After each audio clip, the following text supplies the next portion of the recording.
All right, so we're hitting 1 p.m. in a interest of respecting the time for the other folks who are coming up after us. We're going to get started. So thank you so much, everyone, for being here today. The didactic that we're presenting on is resident-led wellness, and it's a discussion of best practices. And it really came about because, while on the wellness committee with SAEM RAMS, which you guys should all get involved with, we just had, discussions and found that there was really different practice, variations across our institutions. So we thought it'd be really helpful to kind of have a, candid discussion, and we would love audience participation as well in our discussions as well, so that we can kind of get a sense of what we can do better as, residents, and what we can do as residents to improve wellness. So we're gonna get started with our speaker introduction. I'm Wendy Sun, and thank you.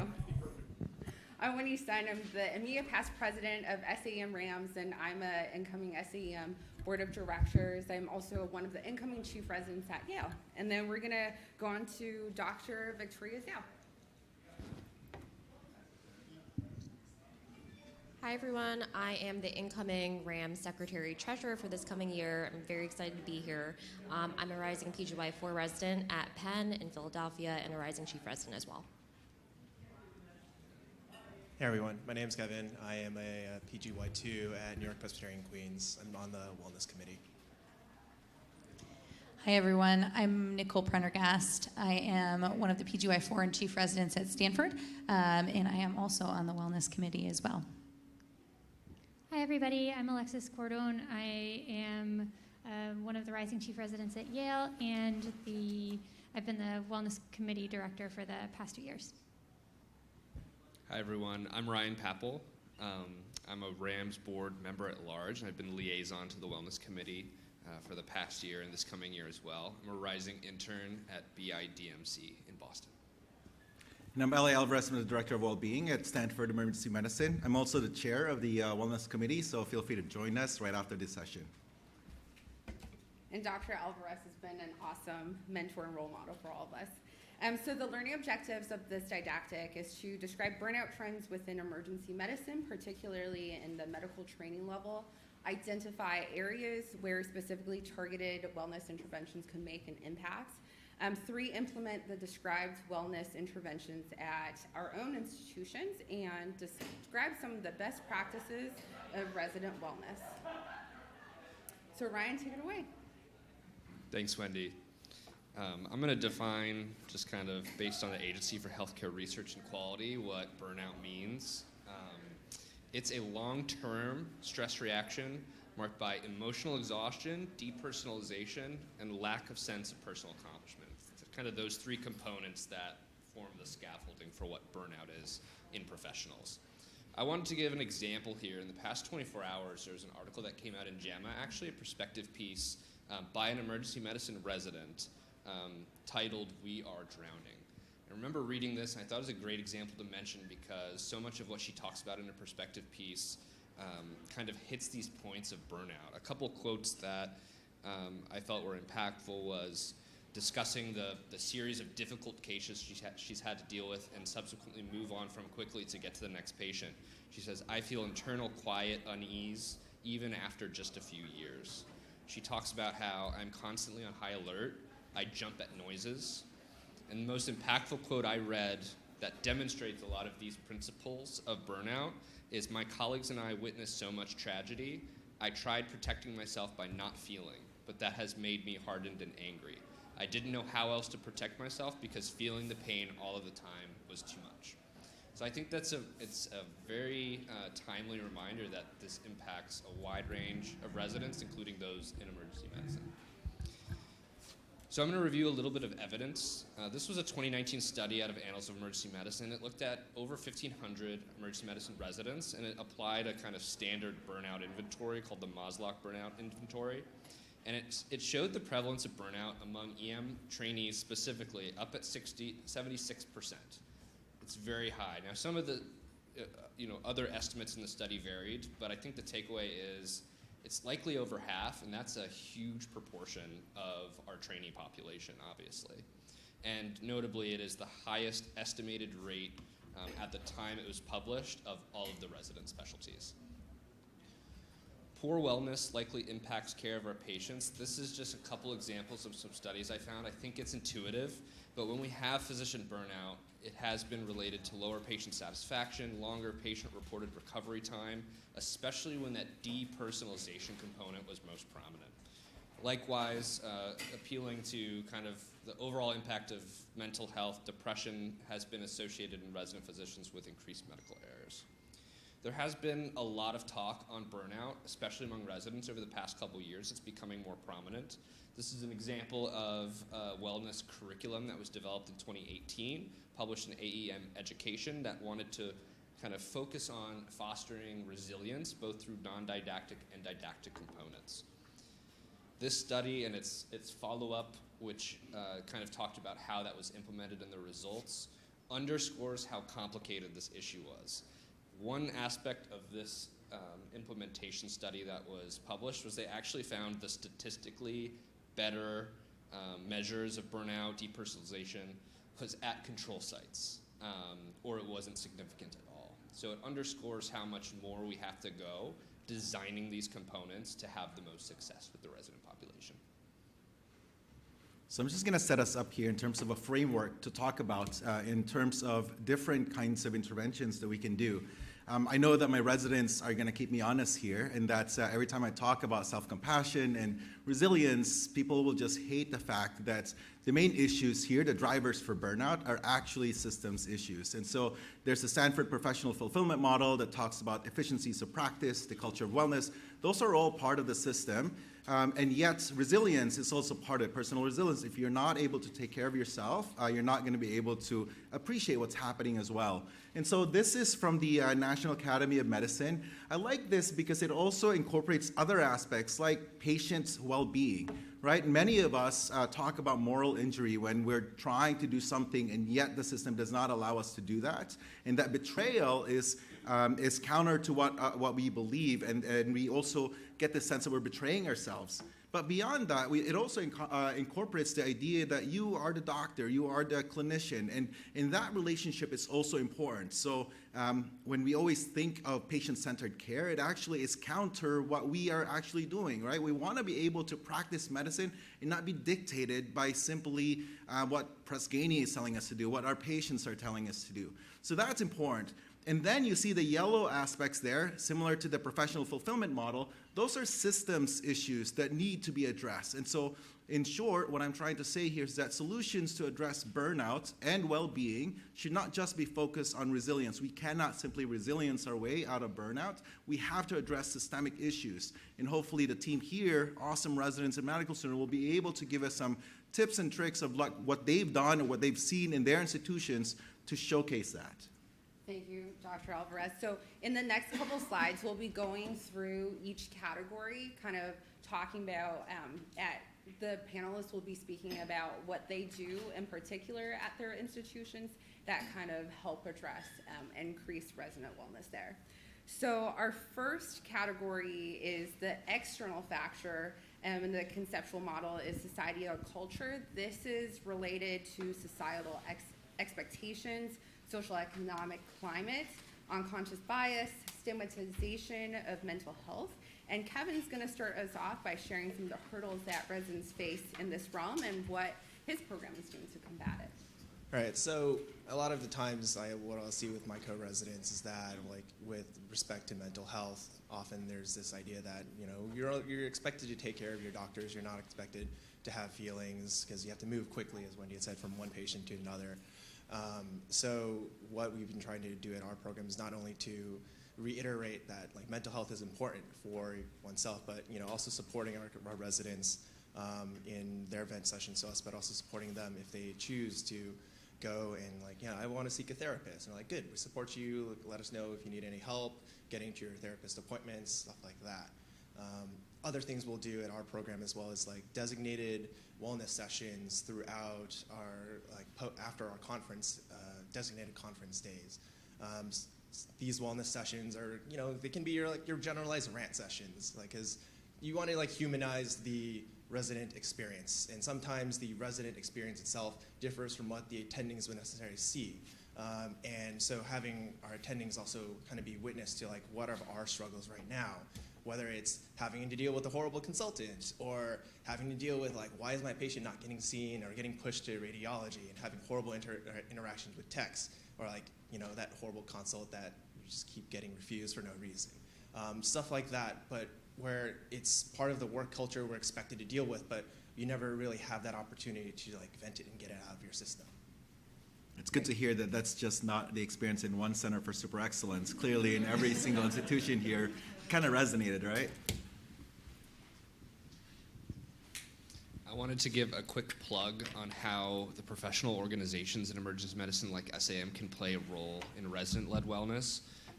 There was news a little bit ago about the passage and signing of the Dr. Lorna Breen Healthcare Provider Protection Act, which establishes grants and requires other activities to improve mental and behavioral health among healthcare providers, something we saw a dire need for, especially in the context of the COVID pandemic, and something that I think has renewed focus on the mental health of providers. This was something that SAEM, ACEP, and AEM, all the major organizations came together and supported, including through their resident-led divisions, and it was something that was ultimately passed. So that's another route to enact some change. We should find a way to actually use these resources. They exist. In my work, I find that people are not likely to take advantage of them because still there is that stigma. So SAEM has done a lot of work on Stop the Stigma. I hope each of you will kind of take this home and say like, hey, they talked about this. This is actually like opportunities for us to take care of ourselves and not to fix ourselves. Great, thanks for sharing that. And so kind of moving on to our next external factor, we have rules and regulations. And so what this entails is kind of what are the rules and the regulations, and that has to do with like accreditation, contracts, human resources, and salary. And I just wanted to touch base like here with ACGME accreditation, there's a huge kind of incentive for our own programs to provide and encourage resident wellness because it is part of the Common Core program across all the residencies. So just keep that in mind. If there is kind of a resident wellness event that you want to run, there's funding that you want to run, you can go to literally have the ACGME document kind of pulled up to advocate that, hey, this is something that, you know, the program, the hospital is incentivized to follow through. And so next, Nicole's gonna talk about parental leave and medical leave. Yeah, so one of the other things that is kind of guided by these rules and regulations with kind of the ACGME and our governing boards as well is medical leave time and parental leave as well. So I think one of the interesting things to me was that most of us kind of average age of matriculation in medical school is 23. So that means most of us are in training for 7 to 8 years, right? And in those 7 to 8 years, things happen. Things happen in our lives, planned or unplanned, and sometimes unexpected, that we have to end up taking leave for. And the way this leave is taken and kind of how we structure that and how we approach it is really impactful on wellness and can have a profound impact on kind of how you see your training going. So I think from a like parental leave perspective, there's also the question too, and same thing with probably your own medical care. Can you wait? And I think the difficult question there is you can wait, but there's certainly consequences for waiting as well. And just for us, even our fertility decreases by the time we're out of training. And our shift schedules, working nights, working non-circadian schedules also contributes to that as well. So like I mentioned, there's a couple boards that kind of play into this. And the tough part is they're not always very straightforward to look at, and it leads to some variability among programs. And that also contributes to your wellness, right? If you're thinking about, well, at this program, this is what happened versus my program. And the reason that is what it is because all of these different governing boards. So at least from our program, and we kind of go right off of ABEM, and you can take these, and luckily we have the ability to take as much time as you need. However, with that requires time at the end of residency. And it's not something that's competency-based, it's time-based. So you will get 4 weeks that you do not have to make up at the end, and after that you have that time to make up. So I think if we agree, kind of as physicians, that we should take care of ourselves, we should be able to start families, I think this is not just something we leave as a policy, but policies we continue to revisit to make better. Just because there's policy doesn't mean those policies can't be better, and we can't continue to revisit them. And then I think for me, more important than those policies, and at least in our program, is the cultural component of it, right? How we look at and how we approach people that take leave, and how we talk about that leave and how that's taken is incredibly important, right? There's a difference between saying, hey, you have a bunch of time off, like, as opposed to being like, what do you need? How do we support you? We need to normalize the conversation surrounding leave. By the way, for the PDs and the chairs in the audience, Dr. Pendergast actually gave this nice senior grand round specifically on this, so please feel free to ask her to give that hour-long talk. I mean, she really is an expert on this. And, you know, in addition, thank you so much, Nicole. In addition to that, part of rules and regulation is like our contracts. And as we know, our resident salary has a huge impact into our resident wellness. And that is something that is very institution dependent. And I don't think there's like a one-size-fit-all model, but hopefully like today we kind of get to explore that.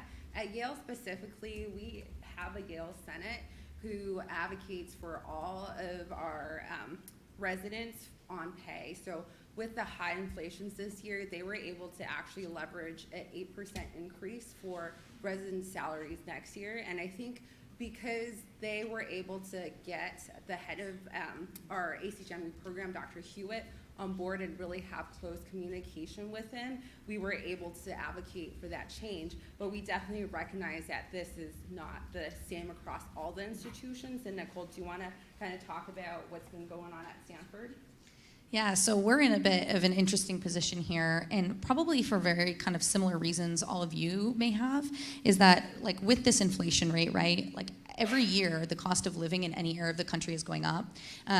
Obviously in California that's true too, and the cost of living is high as well. So there's like a housing component independent of the salary to think about, and I think kind of all of those things put together, in addition to support kind of us as residents, actually, this financial wellness was so important to all of us that we actually just voted to unionize as residents. So we're kind of going through that process. And I mean, that's a difficult process to go through because everything's in question. But I think it was really related to having that financial stability, supporting ourselves, supporting our families, and even outside of work, being able to do the things we love that make us happy and better at our jobs in the emergency department.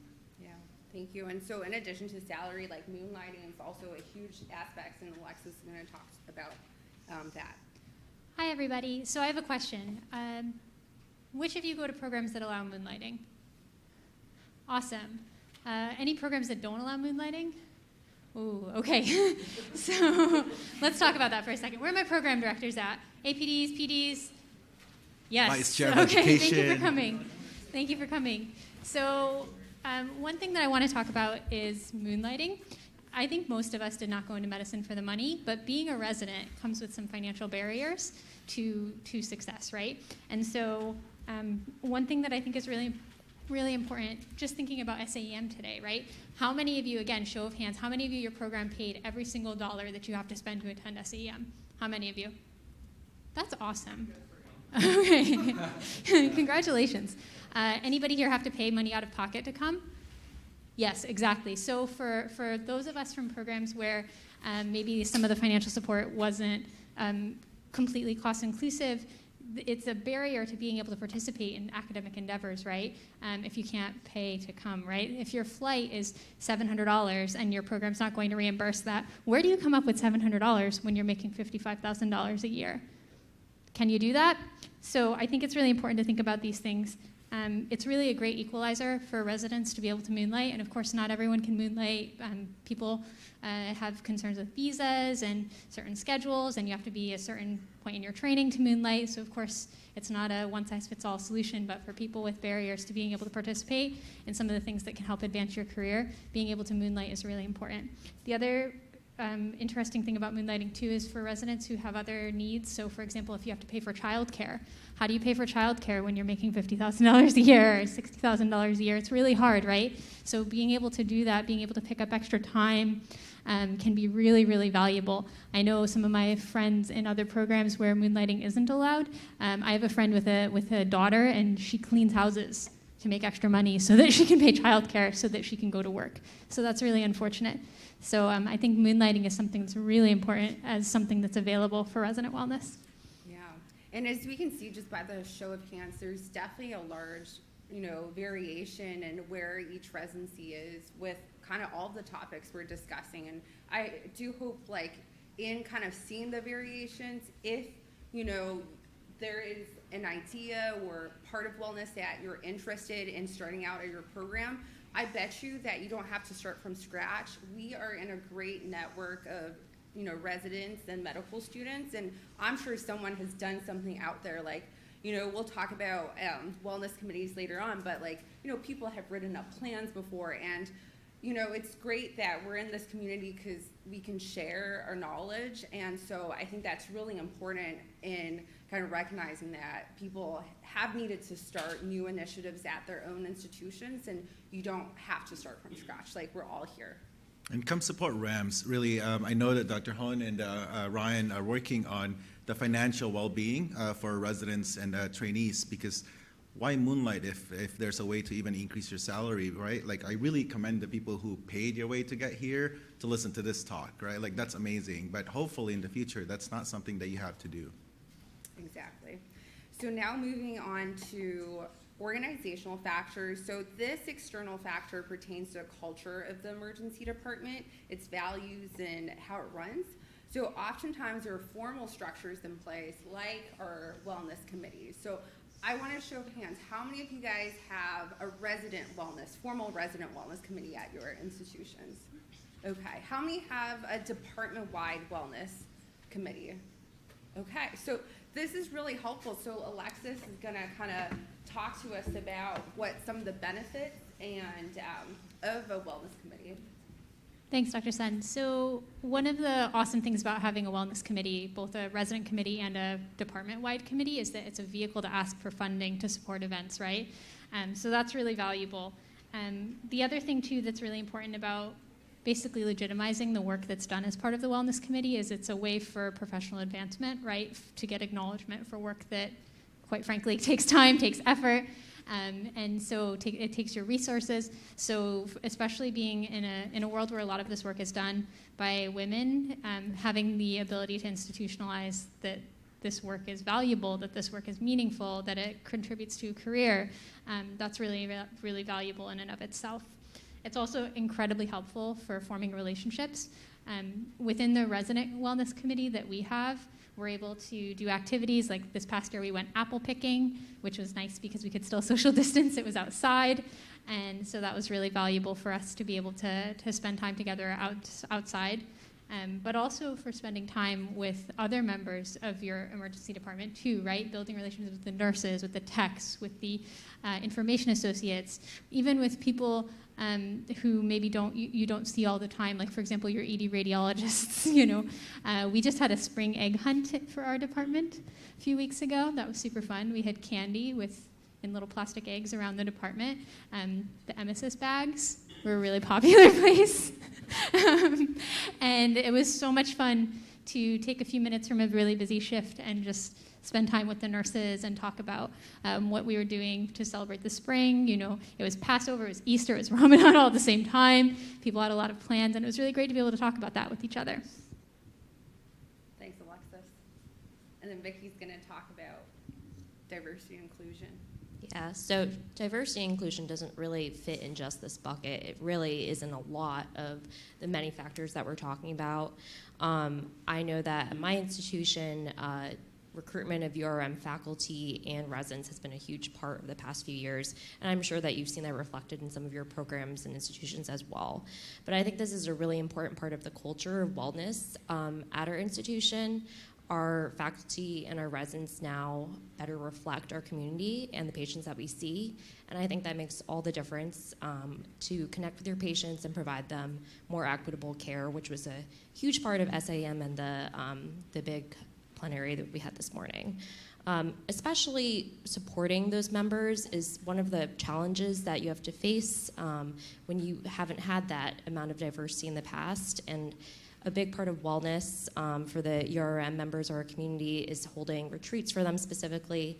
I was not a member of those retreats, but I know this past year I debriefed with a number of our resident members, and they specifically talked about how they had a therapist come talk with them. They spent a lot of time journaling, self-reflecting, and it was a very therapeutic time for them. And in the future, we plan on holding these sort of retreats annually, if not more often. And lastly, again, mentorship doesn't fit into just this category either. It fits into many, many aspects of wellness. But having a diverse community, both within faculty and residents, has really fostered those mentorship relationships. And we continue to hope doing that in the future.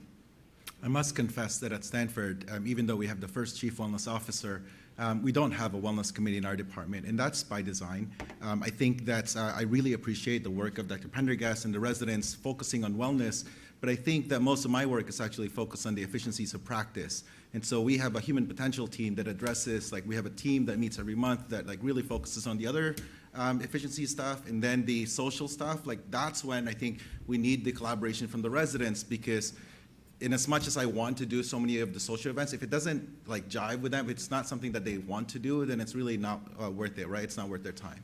So we also want to preserve that time for them. Wonderful. So now moving on to learning and practice environment, which takes a majority of our time when we're working in the ED. Once again, a reminder that all the factors that we talked about are external factors. So they're not, on you, it's like on the system to ensure that encourages wellness. And so Kevin is going to start us off by talking about kind of protected time and structured lectures. So let me just get a poll. Like, how many of you guys on your conference day have either time set off before conference that you're all able as a residency to hang out, or time after the conference that's like protected, you don't have to go to work? I love how people are like doing this maybe. All right, so for me, like my residency, what we'll do is like Wednesdays are designated conference day. So like we'll have conference in the day, and we have like the time off from the whole entire afternoon until the next day off. If you're unfortunately working nights the night before, you're working the night of conference, so unfortunately you don't go either. But at least for that majority of the part, like we have it scheduled, so there is time set aside for residents to have their wellness time either for themselves or with their co-residents. In addition, what we will do throughout our conference series is monthly we have a lecture series for wellness specifically. Now I know this isn't your like mandated 10 wellness module that you have to do at the beginning of the year. Now this is a separate emergency medicine wellness sort of lectures, sleep, physical wellness, all of this stuff, and mental wellness, all of this stuff gets scattered throughout the year. In addition, what we'll do is, with regards to specific topics that are like occurring around in the present, the current events, like if they're affecting our residents, then we'll also address that. At Queens, unfortunately, like we have a lot of Asian patients here. Our residents, actually, a majority of them are actually Asian as well. And so, past few years, we've been experiencing with all the anti-Asian hate, all this violence towards this community. And not only are we seeing these patients, but we also identify with these patients. These patients could easily be our moms. These patients look like us. So we even had like a specific wellness session set aside to address that. And it was also interesting to see how not only were how this had been affecting us as physicians, but also how our non-Asian co-residents had also been understanding what their reaction was to everything that was going on. And seeing them ally with us was also a great thing for seeing us heal as a community. Great. Sorry, I have a question. You have protected time after every single conference of every week to hang out? So it depends on specifically for like the residents who are on emergency medicine working that day, our protected time is like from conference, like no one is scheduled to work after Wednesday after our conference, unless they're on nights. Every conference. Every week? Every week. Yes. Wow. If you're on MICU and SICU, then sorry, then obviously no. But if you're working, You heard that here. emergency- Some programs have that thing, so you can ask for your program. Yeah. Did I open a can of worms? Or? A little bit. Our staff will cover basically during the conference, and then we show up for whatever part of your shift.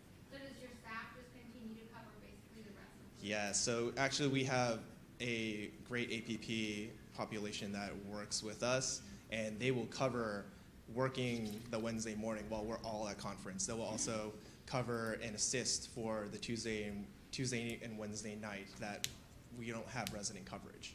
So that's where we get the staff coverage in the ED. We're exposing you to flavors. You don't have to have all of them, but at least you know what's out there.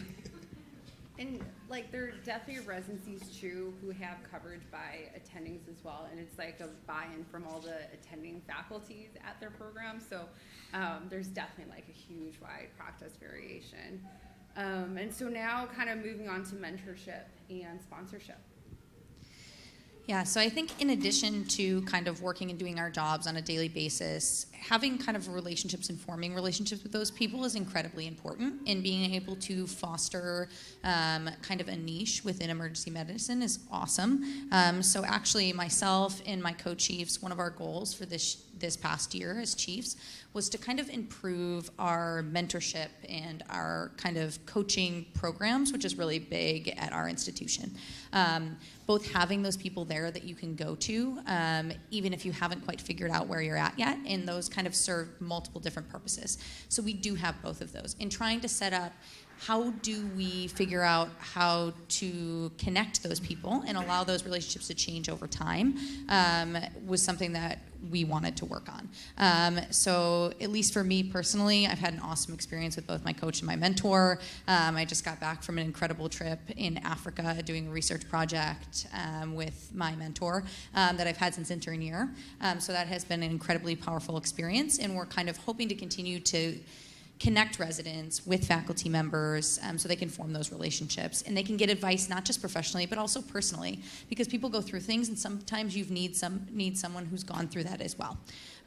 So I think I encourage each of you to kind of think about how those programs are structured, try to make a structured piece to try to form those coaching and mentorship relationships, but then kind of moving outside of that will allow some to informally form as well by having gatherings like we already talked about through your wellness programs or through your department where people can actually connect outside of work and talk to form those relationships. Alexa's going to share some of her experiences with wellness in the learning practice environment next. Yes, so definitely the collaborativeness of emergency medicine makes for a very ripe opportunity to work together and to make sure that you get along well with the rest of the staff.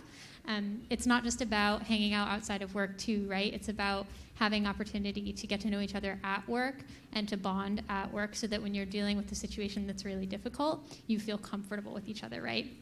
So for example, we had a really bad week in our emergency department where one of the nurses actually got strangled essentially by a patient, and it was really, really bad, really traumatic. And the staff was really, really, really upset, understandably. The nurse ended up being okay, physically, but it was a really, really, really bad situation.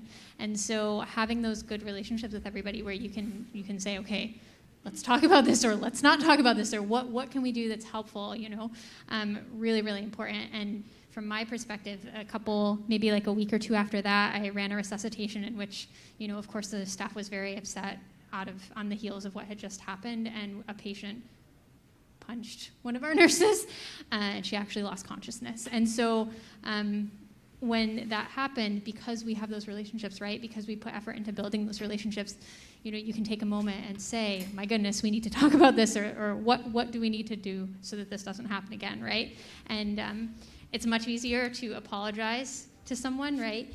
From my perspective, I was running the resuscitation, right? And this happened. It's much easier to apologize when you have a good relationship with somebody and they know that you care. It's much easier to talk about what happened, to debrief what happened. People know that you care and they feel badly that, you know, this happened, so they're willing to talk about that with you, versus if you walk in and you don't have those relationships and you don't know these people that you're working with every day. So it's really, really important, because things unfortunately do happen in the course of your training. Those were 2 really bad weeks, but I think other than that, we generally don't have a bad time. As far as other things that we've achieved as a wellness committee, one of the things that we realized is that our residents don't necessarily have access to food on overnight shifts. What is the deal with emergency medicine not eating in shifts? Is that a thing that other people experience too? Yes. So one of the things that we did is we developed a cereal bar. And so basically a couple of the residents, myself included, went to our program director and we said, hey, Dr. Deladecina, we need $50 a month, and with $50 we can feed our entire residency for a night shift for the month.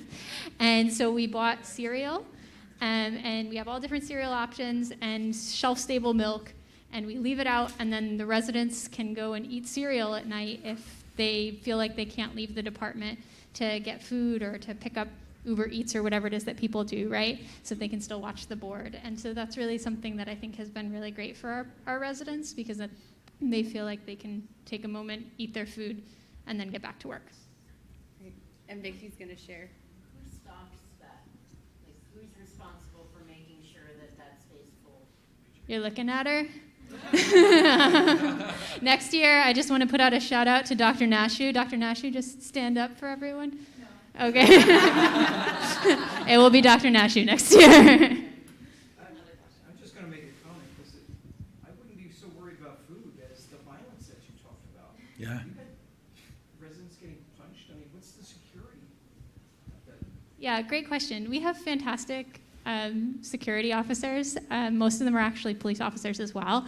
It was 2 really, really bad weeks in a pandemic where, you know, everybody has been really, really, really, really keyed up. We're seeing a lot more violence, and I completely agree with you that it is not acceptable. But yes, it was upsetting. I agree with you. We just Please. put up signs in our ED, and I know that NYU and going at another hospital that's local to us also. There are signs everywhere about what is acceptable behavior and what is not acceptable behavior, and what will happen to you if you cross that line. And that was about 10 years ago. Yeah, we have a thing called DART, where you just announce DART, and security, social worker, everybody just kind of show up outside and then addresses that situation, including escorting the patient out. Yeah, for us, it's called an ACT alert. And so in that process, just so you know, that patient was arrested. Both of those patients were arrested. I don't want to derail the presentation too much, but absolutely 1,000% staff safety is huge to wellness. If your staff feel like they're not safe, no one is going to be well, you included. And so that's why I think having those relationships, it goes right back to the relationships, right? Because when this happened, the first thing that I did was talk to the nurse and tried to make sure that she was okay, right? And because she knew I cared, because we had that relationship, I think it was very traumatic for her, but it's less traumatic when your staff supports you, right? Like, if we just blew it off and we said, okay, well, get up and finish your job, like, what's the problem here? That's really awful, right? That's so traumatic. It's bad that this happened, but also how we react to it, I think, is really, it sets the stage for how people are going to cope with it too, right? So not to justify that it happened, I 1,000% agree with you. We absolutely should not have this happening. But certainly it's really important that when accidents do happen, or these problems do occur, because they're going to, we have a good working relationship with everybody and a system in place, like you said, so that when this happens, we know what to do. That's actually a really great transition to what I was going to talk about briefly. Has anybody actually had formal instruction on how to debrief after a difficult resuscitation, a difficult case, a violent patient? So I think that's something really important that you should consider implementing. It was a resident-led implementation at my program, and now we get instruction on how to debrief, and we actually have on our badges like an extra little thing that basically gives you the wording to hold a debrief session after resuscitation or after a very violent patient. And I think that's really improved how people feel after a very difficult case and can really help with wellness as well. Wonderful. Thanks, Vicki. Now moving on to healthcare responsibilities. Nicole's going to kind of start us off with kind of what her role as a chief enables kind of her co-residents to be well in that regard. Yeah, so the first thing I want to talk about is kind of moving forward in residency, getting more responsibility. I think this is incredibly important to feel like you're valued, to feel like you're progressing, and having that feeling that you're getting better and you're improving and you're learning. So one of the things we have in our program, has anyone else heard the term graduated responsibility?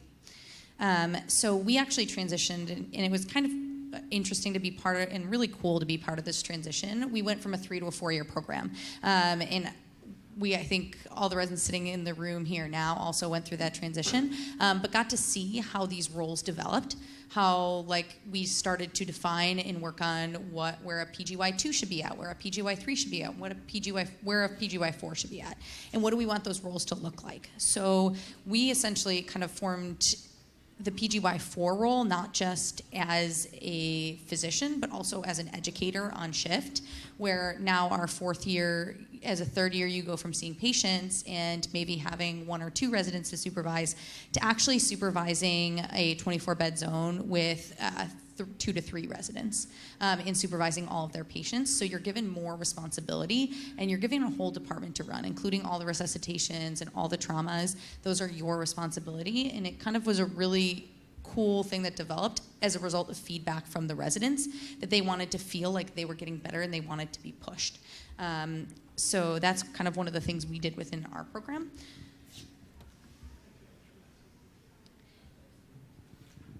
One of the things that we've found to be really helpful at Yale is the shift length. So when we initially started this program back in the day, the shifts were 12 hours long. They've steadily decreased, and so now they're 8+1 hours for the most part, and that's been really valuable for helping with fatigue and with burnout.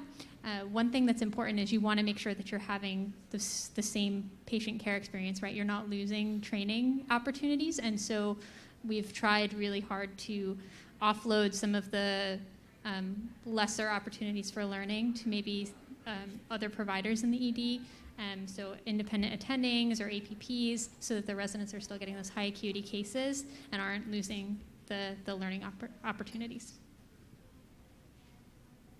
And then Vicki? And the last thing I'll mention is I imagine most programs are doing it at this point, but we do our schedules on a circadian rhythm type cycle, and we try to not have those single nights on, and then switching back. And we do try to honor at least 2 scheduling requests per 1-month block. Obviously, there are times that doesn't happen, but I know that when I started as an intern, that was not the case, and we didn't get any scheduling requests.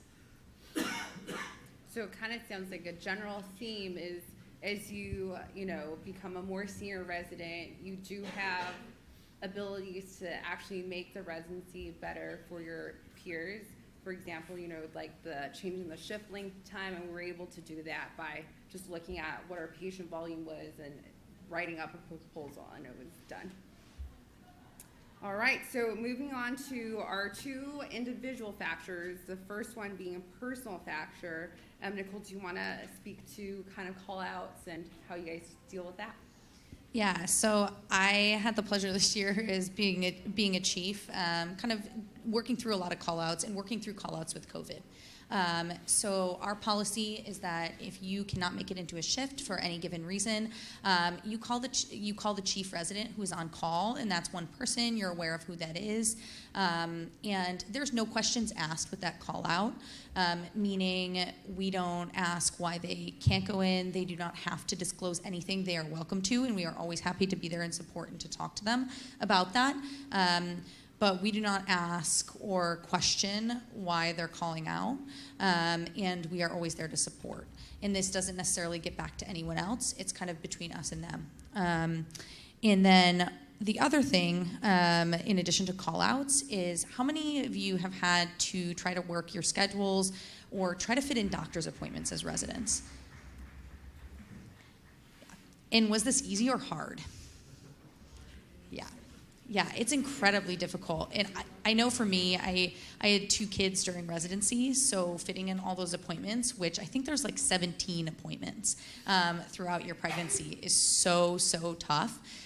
So one of the new implementations for us with scheduling and doctor's appointments is that in addition to the 2 scheduling requests, we started putting in another component for doctor's appointments, meaning you can actually, that doesn't count as one of your personal requests. You don't have to use a personal request for your doctor's appointment if it's part of the schedule.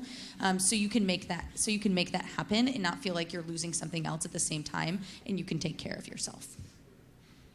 Can I just quickly interrupt about this? I know that many of the programs here that we're representing are coming from places where we have funding, and so I can totally understand for programs that may not have the appropriate funding that's required to make these happen. I think what we're trying to offer here is a perspective that this is one way of doing it. I think we as emergency physicians can be creative. We don't always need money for many of the things that we do. And yet also there are perks that some programs have. And so I just want to acknowledge that, because it's not fair for so many people perhaps that they don't have access to money that will like stock their fridge or all the other things that we're talking about here. Thank you for bringing that up. That's really critical, and also having kind of more senior faculty members who are able to advocate on your behalf for these changes is really important as well. Yeah. And so one last thing I just wanted to touch on, personal factor. Is that a question? Yeah. Yeah, we have a Jeopardy system now, and we kind of had a tiered Jeopardy system. So someone is like first call, all the way down to 4th call for some classes, so people are aware that they're on call. Yeah. How much did the doctor's appointments affect your ability to schedule? Did you find that was like a really big disruption in your ability to schedule the month out? Like, how much did it change the work of the chief in scheduling? So it is a little bit more work on our part, because mostly, like, a lot of this is software based too, right? The programs only let you do a certain number of things, a certain number of requests, and where you have to pull the request from is kind of a comment box for doctor's appointments. But I think in terms of scheduling, it was actually pretty easy to do. And reason why being, somebody doesn't need the whole day off from work, right? They just need a portion of the day off, and our shifts are kind of all over throughout the day. So making that small gap of time happen actually was much easier than we thought it would be, because it's not a whole day. It's not somebody needs to travel. It's somebody needs a couple hours. And you can usually find someone to kind of swap them with and make those swaps happen. And I feel like that could translate to other things as well. Like, for example, if you have like a family commitment that's just, 2 hours of the day, like possible places to expand in the future as well, for sure. And since we're kind of running low on time, the last one I wanted to touch on is skills, abilities, and this is another individual factor. And Nicole will tell us about a couple things they do. Yeah, so I think one of the things that we found is it's not every day that you get feedback, and it's not every day you get positive feedback. And everybody loves getting awards. I mean, I know I love getting awards. You like hearing about the good things that you have done, right? And we don't always hear that from our patients. We don't always get thanked every time we go into work. So what we established at our institution were kind of multiple recognitions for residents when they've done something amazing in the department. And one of those things is our kind of saves of the month. We pick a couple residents every month, and anybody can submit. Faculty, co-residents can submit for the save of the month, and we essentially pick out some really cool cases and also some difficult cases. And I think our next step with that is to kind of institute not just crazy resuscitations that people just crush, but also like difficult patients that people spent a lot of time with. That patient that wouldn't leave the department, that social case that was really, really difficult to go through is kind of our new expansion to the Save of the Month program. And then the other thing we do, we also have an educator of the month as well, where we can recognize residents, faculty, fellows who have really put time into spending time with our medical students, spending time with our junior residents. And the cool part about that is then you also get to kind of hear about what teaching they've done on shift and be able to try to institute that or try that yourself to develop yourself as an educator. So we do that as well. Thank you. And then last but not least, Vicky's going to talk about the Penn High Five. Yeah, so a few years ago, we had now attending, and now I think she works at Comcast doing some non-medical job.